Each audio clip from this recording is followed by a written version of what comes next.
Hi students, we are going to discuss chapter 15 polymorphisms book back exercise. The first one, choose the correct answers. Which of the following refers to a function having more than one distinct meaning? So which is the answer? Function overloading.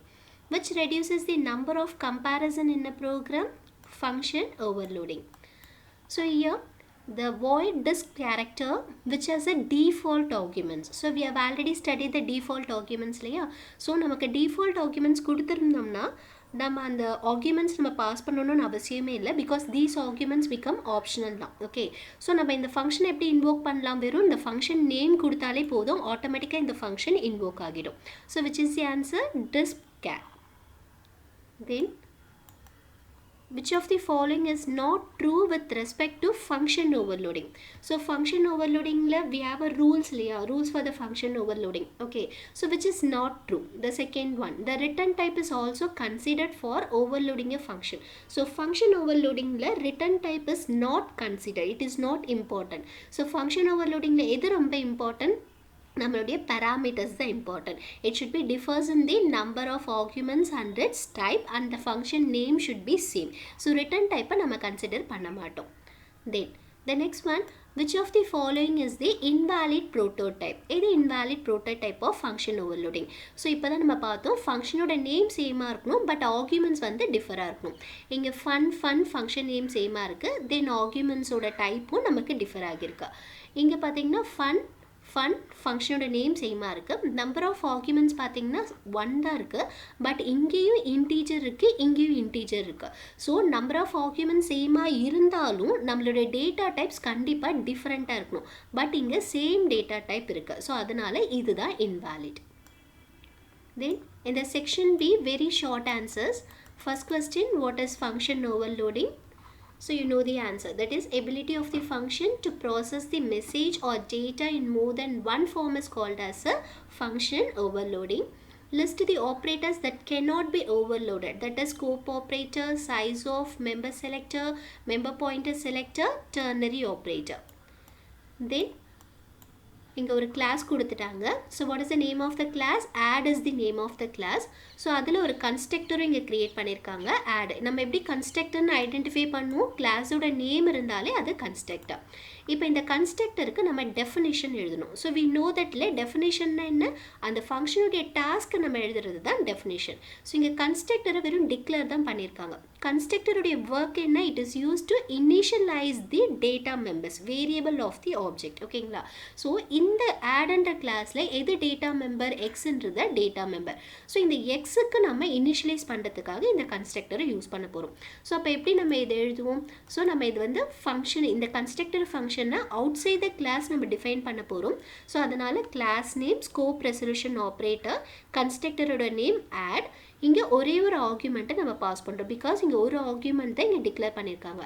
So into ஏதாவது ஒரு value. ஓகேங்களா? இந்த வேல்யூவை தான் நம்ம data மெம்பருக்கு initialise பண்ண போகிறோம். So X equal to ஏ. ஓகேங்களா? இது என்ன டைப் ஆஃப் கன்ஸ்ட்ரக்டர்? பெராமீட்டரைஸ்டு கன்ஸ்ட்ரக்டர். ஏன்னா இங்கே பெராமீட்டர் இருக்குது. ஓகேங்களா? சிங்கிள் ஆர்குமெண்ட்டை நம்ம பாஸ் பண்ணுறதுனால it is a parameterised constructor. So அதனால் நம்ம ஒரு சியூட் ஸ்டேட்மெண்ட் பெராமீட்டரைஸ்டு கன்ஸ்ட்ரக்டர்னு கொடுக்குறோம்.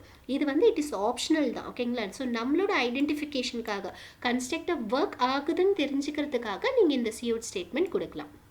Then does the return type of a function help in overloading a function? So we have already discussed that ஒரு function நம்ம overload பண்ணும்போது நமக்கு return type வந்து it's not necessary. ஓகேங்களா? that will not be considered. ஓகேங்களா? So the answer is no here. Then what is the use of overloading a function? So எதுக்காக நம்ம ஒரு ஃபங்க்ஷனை ஓவர்லோட் பண்ணுறோம்? So the function overloading is not only implementing the polymorphism, and it also reduces the number of comparison in a program and makes the program to execute faster. The program complexity is reduced. It also helps the programmer by reducing the number of function names to be remembered. Then the section C, 3 marks, short answers. What are the rules for the function overloading? What are the rules here? Overloaded functions must differ in the number of its arguments or data types. The return type of the overloaded functions are not considered for overloading same data type. The default arguments of overloaded functions are not considered as a part of the parameter list in function overloading. Then, how does a compiler decide as to which the function should be invoked when there are many functions? So, எப்படி ஒரு compiler வந்து identify பண்ணும் இந்த functions தான் நம்ம call பண்ணணும் because function overloadingல எல்லா function nameம் சேமாக தான் இருக்கும். அப்போ எப்படி compiler identify பண்ணணும்னா based on the signature தான் function உடைய signature. Signature it's nothing but it is a parameter. So, parameterல அது என்ன define பண்ணும்? The number of arguments அதோடைய data type base பண்ணி தான் the compiler particular function invoke பண்ணும். So the number and type of functions parameters are called the function signature. When you call an overloaded function, the compiler determines the most appropriate definitions to use. By comparing the argument types you have used to call the function with the parameter type specified in the definitions. The process of selecting most appropriate overloaded function or operator is called overload resolution. Then, what is operator overloading? Give some examples of operators which can be overloaded here. So the terms operator overloading refers to giving additional functionality to the normal C++ operator like plus, plus plus, minus, minus minus, plus equal, minus equal, asterisk and less than, greater than. It is also a type of polymorphisms in which an operator is overloaded to give user defined meaning to it. Discuss the benefit of constructor overloading. Function overloading can be applied for constructor as constructor or the special functions of classes. A class can have more than one constructor with different signature. The constructor overloading provides the flexibility of creating a multiple types of objects for a class here. Then again one more question, we have to define the constructor here. ஓகேங்களா. So சேல்ன்ற ஒரு class create பண்ணியிருக்கோம். அதில் வந்து நம்ம 2 data members இருக்குது. Cost டிஸ்கவுண்ட்ன்றது data members. So பப்ளிக்கில் again we have created one constructor here. ஓகேங்களா. இந்த ரெஃபரன்ஸ் ஆப்ரேட்டர் இருக்குது. ஓகே. ஸோ ரெஃபரன்ஸ் ஆப்ரேட்டர் பார்த்தாலே நம்ம அதை என்னன்னு சொல்லுவோம், காப்பி கன்ஸ்ட்ரக்டர்னு சொல்லுவோம். ஓகேங்களா. ஸோ இதுக்குள்ளே நம்ம என்ன பண்ண போகிறோம்? ஸோ இந்த கன்ஸ்ட்ரக்டரோட டெஃபினேஷன் என்னவாக இருக்கும்? கன்ஸ்ட்ரக்டர்னாலே it is use to initialise the data members தான். ஸோ என்னென்ன டேட்டா மெம்பர்ஸ் நம்ம என்ன பண்ண போகிறோம்? காஸ்ட். ஸோ காஸ்ட்ன்றது என்னது? Data member. ஸோ இங்கே காஸ்ட்டு, அப்புறம் டிஸ்கவுண்ட். ஸோ இங்கே என்ன பண்ணுறோம்? இது கண்டிப்பாக இந்த சேல், அதாவது இந்த பேராமீட்டருக்குள்ள சேல்னு கொடுத்துருக்காங்க. ஸோ சேல்ன்றது டேட்டா டைப். என்ன data type? Class data type. ஓகேங்களா. அப்போ கண்டிப்பாக நம்ம ஒரு ஆப்ஜெக்டை தான் இங்கே நம்ம கிரியேட் பண்ணுவோம். ஸோ இப்படி ஒரு இன்டீஜர் டேட்டா டைப்னா நம்ம இன்ட்னு கொடுத்துட்டு ஒரு வேரியபிள் கொடுப்போம். அதே மாதிரி இங்கே சேல்ன்றது ஒரு கிளாஸோட நேம் கொடுத்துருக்காங்க. அப்போ we have to create an object here. அப்போ சேல் ரெஃபரன்ஸ் ஆப்ரேட்டர் எஸ்ன்றது ஒரு ஆப்ஜெக்ட் கிரியேட் பண்ணியிருக்கோம். ஸோ இந்த ஆப்ஜெக்ட், இந்த கன்ஸ்ட்ரக்டர் எப்படி எக்ஸிக்யூட் ஆகும்?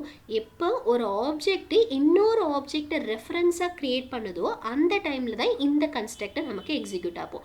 அப்போ கண்டிப்பாக ஒரு ஆப்ஜெக்ட் இன்னொரு ஆப்ஜெக்ட் தான் ஆர்குமெண்ட்டை பாஸ் பண்ணும். ஸோ அந்த ஆப்ஜெக்டோட கண்டென்ட் தான் இங்கே நமக்கு அசைன் ஆகும். ஓகேங்களா. ஸோ அதனால தான் cost equal to S dot cost, discount equal to S dot discount. இங்கே இன்னொரு கொஸ்டின் பாருங்கள். ரைட் அ நான் இன்லைன் டெஃபினிஷன்ஸ். அது என்ன நான் இன்லைன் டெஃபினிஷன்ஸ்? ஸோ கன்ஸ்ட்ரக்டரை நம்ம கிளாஸ்குள்ளேயே டிஃபைன் பண்ணோம்னா அதை இன்லைன்னு சொல்லுவோம். அதாவது எந்த ஒரு மெம்பர் ஃபங்க்ஷன்ஸுமே நம்ம கிளாஸ்குள்ளே டிஃபைன் பண்ணோம்னா அது இன்லைன் ஃபங்க்ஷன். அது கிளாஸை விட்டு அவுட் சைட் த கிளாஸ் நம்ம டிஃபைன் பண்ணோம்னா அது அவுட்லைன் ஃபங்க்ஷன் சொல்லலாம், நான் இன்லைன் ஃபங்க்ஷன்ஸ்னு சொல்லலாம். ஸோ நம்ம இந்த கன்ஸ்ட்ரக்டரை கிளாஸை விட்டு வெளியில் டிஃபைன் பண்ணுறோம். ஸோ நீங்கள் ரொம்ப கேர்ஃபுல்லாக இருக்கும். ஜஸ்ட் லைக் தட்னு ஒரு நம்ம டெஃபினேஷன் எழுதிடக்கூடாது. அது இன்லைனாக இருந்தால் கிளாஸ்குள்ளே டிஃபைன் பண்ணும்போது நம்ம ஸ்கோப் ரெசல்யூஷனை யூஸ் பண்ண மாட்டோம். கிளாஸை விட்டு வெளியில் நம்ம டிஃபைன் பண்ணும் போது தான் இந்த ஸ்கோப் ரெசல்யூஷன் யூஸ் பண்ணுவோம். ஸோ இங்கே ரைட் அண்ட் நான் இன்லைன்னு கொடுத்துருந்தனால we are defining outside it. Do you understand this? Then the detailed question, what are the rules for operator overloading? So we know that many rules are there for overload the operators here. Precedence and associativity of an operator cannot be changed. No new operators can be created. Only existing operators can be overloaded. Cannot redefine the meaning of an operator's procedure. You cannot change how integers are added. Only additional functions can be an operator. And overloaded operators cannot have default arguments. When binary operators are overloaded, the left hand object must be an object of the relevant class here. Then, so இப்போ வந்து ஒரு program கொடுத்திருக்காங்க. Based on this program, we have to write the answer. So the first வந்து in the above program, what are the function 1 and function 4? Function 1 no function 4 என்னன்னு கேட்டிருக்காங்க. So which is the function 1 here? This is the function 1. ஓகேங்களா? So first நம்ம class name என்னன்னு பார்த்துக்கலாம். What is the name of the class? Book. bookன்றது தான் class name இங்க. ஓகேங்களா? அப்போ function 1 இங்க என்ன இருக்கு? bookன்னு இருக்கு. So இந்த functionக்கு classோட name இருக்கும், constructorக்கு தான் இருக்கும். அப்போ function 1 என்னது? constructor. Then function 4. இது function 4, இதுதான் function 4. So இந்த function 4 என்னது? bookன்ற name இருக்கிறதுனால this is also constructor. அப்போ function 1 function 4 என்னதுன்னா constructor. The next one, which concept is illustrated by the function 3 when is this function called or invoked? ஓகேங்களா? For function 3 வந்து என்னன்னு பார்க்கலாம். So which is the function 3? This is the function 3. So function 3 என்னது? உங்களுக்கு இந்த tilde symbol பார்த்தாலே நம்ம identify பண்ணிடலாம். distractor தானே நம்ம யூஸ் பண்ணுவோம். So function 3 is nothing but distractor executed automatically when object goes out of a scope. Then what is the use of function 3? Function 3 தான் distractor. எதுக்காக function 3 யூஸ் பண்ணுவோம்? To remove the memory space of the object allocated at the time of creation here. So constructor எப்படி memory space objectக்கு allocate பண்ணுதோ அந்த memory space destroy பண்றது தான் distractor உடைய work. Then write the statement in main to invoke a function 1 and function 2. So function 1 ன்றது constructor. அந்த constructor invoke பண்றதா இருந்தா நம்ம என்ன பண்ணணும்? object create பண்ணாலே போதும். Then function 2. function 2 ன்றது வந்து it is a normal function. Okay, so இந்த function நம்ம கால் பண்ணணும். எப்படி கால் பண்ணுவோம்? displayன்ற function name கொடுத்து ஒரு floating value நம்ம பாஸ் பண்ணாலே ஆட்டோமேட்டிக்கா இந்த function நமக்கு கால் ஆகும். Then the next one, write the definitions for the function 4. So function 4 க்கு நம்ம definition எழுதணும். So இதுதான் function 4. So இதுல என்ன definition இருக்கணும்? we have to initialize a value here. So s ன்னு கொடுத்திருக்கோம். ஒரு integer value தான் நம்ம initialize பண்ண முடியும். So அப்ப கண்டிப்பா ஒரு integer value நம்ம என்ன ஆல்ரெடி கிரியேட் பண்ணிருக்கோமோ அந்த வேல்யூவை வந்து நம்ம அசைன் பண்ணிக்கலாம். ஆல்ரெடி நம்ம இங்க book code எல்லாம் initialize பண்ணிருக்கோம். So அந்த values கூட நம்ம இங்க அசைன் பண்ணிக்கலாம். ஓகேங்களா? So ஏதாவது ஒரு வேல்யூஸை நம்ம இங்கே அசைன் பண்ணிக்கலாம். ஸோ எஸ்சி புக் கோட், எஸ்ல வந்து புக் நேமு, எஃப்ல வந்து fees. Okay, write the output of the following program. So ஒரு ப்ரோக்ராம்க்கு நம்ம எப்படி அவுட்புட் எழுதுவோம்னா நம்ம அந்த ப்ரோக்ராம் எப்படி எக்ஸிக்யூட் ஆகுதுன்னு எக்ஸிக்யூஷனோட ஸ்டார்ட் பண்ணணும். ஸ்டார்ட் பண்ணிவிட்டு எங்கெல்லாம் சிஅவுட் ஸ்டேட்மெண்ட் இருக்கோ அதுதான் உங்களுடைய அவுட்புட்டாக இருக்கும். ஓகேங்களா? ஸோ ஃபர்ஸ்ட் நம்ம கிளாஸோட நேம் என்ன? செமினார். ஸோ இந்த கிளாஸில் பார்த்தீங்கன்னா ஒரு கன்ஸ்ட்ரக்டர், டிஃபால்ட் கன்ஸ்ட்ரக்டர் இங்கே க்ரியேட் பண்ணியிருக்கோம். அண்ட் மெம்பர் ஃபங்க்ஷன்ஸும் இருக்குது. தென் பேராமீட்டரைஸ்டு கன்ஸ்ட்ரக்டரும் இங்கே இருக்குது. தென் காப்பி கன்ஸ்ட்ரக்டரும் இங்கே இருக்குது. ஓகேங்களா? ஸோ எல்லா கன்ஸ்ட்ரக்டரும் எப்போ எக்ஸிக்யூட் ஆகுன்றது உங்களுக்கே தெரியும். இங்கே பாருங்கள், நான் S1 ஆப்ஜெக்ட் க்ரியேட் பண்ணுறேன். ஸோ எந்த பேராமீட்டரும் இல்லாமல் ஆப்ஜெக்ட் நான் க்ரியேட் பண்ணும்போது ஆட்டோமேட்டிக்காக நமக்கு எந்த கன்ஸ்ட்ரக்டர் இன்வோக் ஆகும்? இந்த டிஃபால்ட் கன்ஸ்ட்ரக்டர் இன்வோக் ஆகும். ஸோ அதில் டைமோட வேல்யூ 13 இனிஷியலைஸ் பண்ணிவிட்டு சிஅவுட் ஸ்டேட்மெண்ட் என்ன இருக்குது? Seminar starts no. ஸோ சிஅவுட்டில் என்ன ஸ்டேட்மெண்ட் இருக்கோ அதுதான் நமக்கு அவுட்புட்டாக வரும். ஸோ இந்த ஸ்டேட்மெண்ட் நமக்கு அவுட்புட்டாக டிஸ்பிளே ஆகும்.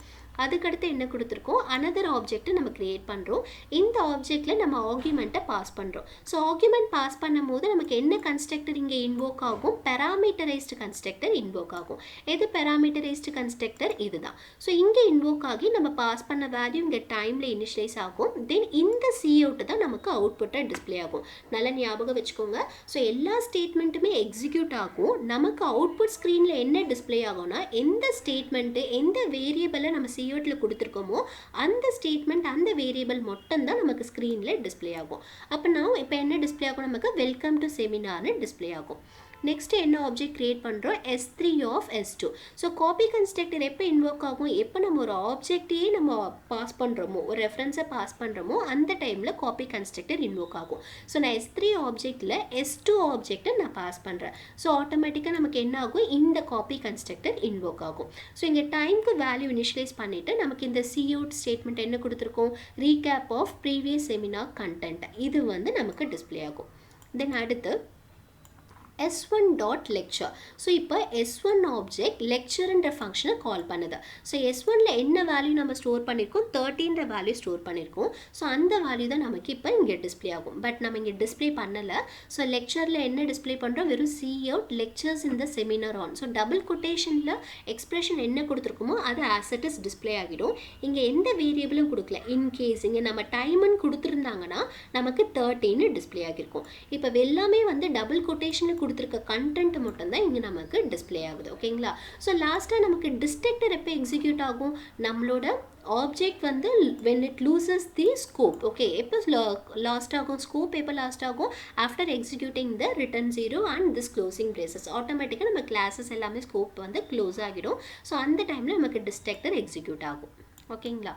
தென் ஸோ இப்போ அகெயின் ஒரு ப்ரோக்ராம் கொடுத்துருக்காங்க. இந்த ப்ரோக்ராம்லேருந்து ஃபியூ கொஸ்டின்ஸ் கேட்டிருக்காங்க. we have to answer for this. ஓகேங்களா. ஸோ இந்த மாதிரி நிறைய கொஸ்டின்ஸ் வரும். So mention the objects which will have the scope till the end of the program. So எந்தெந்த ஆப்ஜெக்ட் வந்து till the end of the program scope இருக்குது, எல்லா ஆப்ஜெக்ட்ஸ்க்குமே இருக்கும் இல்லையா. ஸோ அந்த கிளாஸ் க்ளோஸ் ஆகும் போது தானே ஆப்ஜெக்ட் லாஸ் ஆகும், அந்த ஸ்கோப் லூஸ் ஆகும். ஸோ இங்கே வந்து OB அண்ட் OB1. ஓகே, இது ரெண்டுத்துக்குமே வந்து it has a scope till the end of the thing. Name the object which gets destroyed in between the program. So எந்த ஆப்ஜெக்ட்டுமே இன் பிட்வீனில் டிஸ்ட்ராய் ஆகலை. ஸோ அதனால் none. So name the operator which is overloaded year. So எந்த operator இங்கே overload ஆகியிருக்கு, அப்புறம் எந்த statement invoke பண்ணியிருக்குன்னு கேட்குறாங்க. So ரொம்ப ஈஸியாக ஐடென்டிஃபை பண்ணிக்கலாம். ஸோ எந்த ஆப்ரேட்டர் ஓவர்லோட் ஆகுதுன்றது எப்படி நம்ம ஐடென்டிஃபை பண்ணலாம்னா, ஆப்ரேட்டர்ன்ற ஃபங்க்ஷன் பக்கத்தில் என்ன ஆப்ரேட்டர் கொடுத்துருக்காங்களோ அதுதான் ஆப்ரேட்டர் ஓவர்லோடட். ஸோ எந்த ஆப்ரேட்டர் இங்கே கொடுத்துருக்காங்க, டபுள் ஈக்குவல். ஸோ இந்த டபுள் ஈக்குவலை தான் என்ன பண்ணுறோம், ஓவர்லோட் பண்ணுறோம். ஓகேங்களா. தென் எந்த ஸ்டேட்மெண்ட் இந்த ஆப்ரேட்டர் ஃபங்க்ஷனை இன்வோக் பண்ணுது. ஸோ இந்த டபுள் ஈக்குவலை எங்கே நம்ம மெயின் ஸ்டேட்மெண்ட்டில் யூஸ் பண்ணியிருக்கோன்னு பாருங்கள். So OB double equal OB1. So இந்த ஸ்டேட்மெண்ட் தான் ஆப்ரேட்டர் ஓவர்லோடிங் ஃபங்க்ஷனை இன்வோக் பண்ணுது. Okay, then write down the prototype of the overloaded member functions. So overloaded member function oda prototype enna, prototype na enadhu, return type, name of the function and arguments, parameters. Idu da prototype. Okay, in the prototype of overloaded function. Then the next question is what type of operands are used for the overloaded operator. So user defined operands here. Which constructor will get executed. இங்கே எந்த constructor execute ஆகுது, நம்ம ப்ரோக்ராமில் எந்த கன்ஸ்ட்ரக்டருமே கொடுக்கல பாருங்க. So what is the name of the class year, comp, அதுதான் name of the class. So இந்த கிளாஸில் எந்த கன்ஸ்ட்ரக்டருமே கொடுக்கல. நம்ம கன்ஸ்ட்ரக்டர்லேயே ஒரு பாயிண்ட் படிச்சிருப்போம். If in the absence of user defined constructor, compiler generates a default constructor, அதுதான் இங்கே நடக்கும். ஸோ நம்மளோட கிளாஸ்க்குள்ளே நம்ம யூசர் வந்து கன்ஸ்ட்ரக்டரை க்ரியேட் பண்ணல. அப்படி நம்ம க்ரியேட் பண்ணலன்னா நமக்கு என்ன எக்ஸிக்யூட் ஆகும், டிஃபால்ட் கன்ஸ்ட்ரக்டர் எக்ஸிக்யூட் ஆகும். Then write the output of the program. So என்ன அவுட்புட் இருக்கும் பாருங்க. ஃபர்ஸ்ட் இந்த ஆப்ஜெக்ட் எப்படி எக்ஸிக்யூட் ஆகும், ஸோ நமக்கு மெயின்லேருந்து தான் எக்ஸிக்யூட் பண்ணுவோம் இல்லையா. ஸோ ஃபர்ஸ்ட் நம்ம ஆப்ஜெக்ட் க்ரியேட் பண்ணிட்டோம். தென் 2 வேரியபிள்ஸை இங்கே நம்ம டிக்ளேர் பண்ணியிருக்கோம். தென் cout ஸ்டேட்மெண்ட். ஸோ coutனாலே நீங்கள் என்ன பண்ணிடலாம், அதை அவுட்புட்டில் எழுதிடலாம். என்டர் த ஃபஸ்ட் ஸ்ட்ரிங்னு டிஸ்பிளே ஆகும். சிஇனில் நாம் வேல்யூ தரணும், ஒரு ஸ்ட்ரிங்கோட வேல்யூ தரும். தந்த பிறகு அந்த ஸ்ட்ரிங்கை வந்து ஃபஸ்ட்டு ஆப்ஜெக்டில் நம்ம காப்பி பண்ணுறோம். அதே மாதிரி நெக்ஸ்ட் cout ஸ்டேட்மெண்ட் இருக்குது. அந்த cout ஸ்டேட்மெண்ட்டில் என்டர் த செகண்ட் ஸ்ட்ரிங்னு டிஸ்பிளே ஆகும். நம்ம செகண்ட் ஸ்ட்ரிங்கோட வேல்யூ என்டர் பண்ணுவோம். தென் அதை செகண்ட் ஆப்ஜெக்டில் நம்ம காப்பி பண்ணுறோம். இங்கே என்ன பண்ணுறோம், நம்ம இந்த ஆப்ரேட்டர் ஓவர்லோடிங் ஃபங்க்ஷனை இன்வோக் பண்ணுறோம், கால் பண்ணுறோம். ஸோ ஆப்ரேட்டர் ஓவர்லோடிங் ஃபங்க்ஷன் இங்கே என்ன பண்ணுது பாருங்கள், ஜஸ்ட் ரெண்டுத்தையுமே வந்து கம்பேர் பண்ணுது. ஸோ ஃபஸ்ட்டு கொடுத்த ஸ்ட்ரிங்கையும் செகண்ட் ஸ்ட்ரிங்கையும் கம்பேர் பண்ணும். ஈக்குவலாக இருந்தால் நமக்கு ஸ்ட்ரிங்ஸ் ஆர் ஈக்குவல்னு டிஸ்பிளே ஆகும். அப்படி இல்லைனா ஸ்ட்ரிங்ஸ் ஆர் நாட் ஈக்குவல்னு டிஸ்பிளே ஆகும். ஏன் இது டிஸ்பிளே ஆகும்னா, இந்த ஸ்டேட்மெண்ட்டை தான் நம்ம coutக்குள்ளே கொடுத்துருக்கோம். ஓகேங்களா. ஸோ நமக்கு அவுட்புட் பார்த்தீங்கன்னா ஃபஸ்ட்டு என்டர் த ஸ்ட்ரிங்னு வந்திருக்கும். நம்ம ஒரு ஸ்ட்ரிங்கை டைப் பண்ணுவோம். அடுத்து என்டர் த செகண்ட் ஸ்ட்ரிங், இன்னொரு ஸ்ட்ரிங்கை டைப் பண்ணுவோம். ரெண்டுமே சேமாக இருக்கிறதுனால ஸ்ட்ரிங்ஸ் ஆர் ஈக்குவல்னு டிஸ்பிளே ஆகிருக்கு. Do you understand that?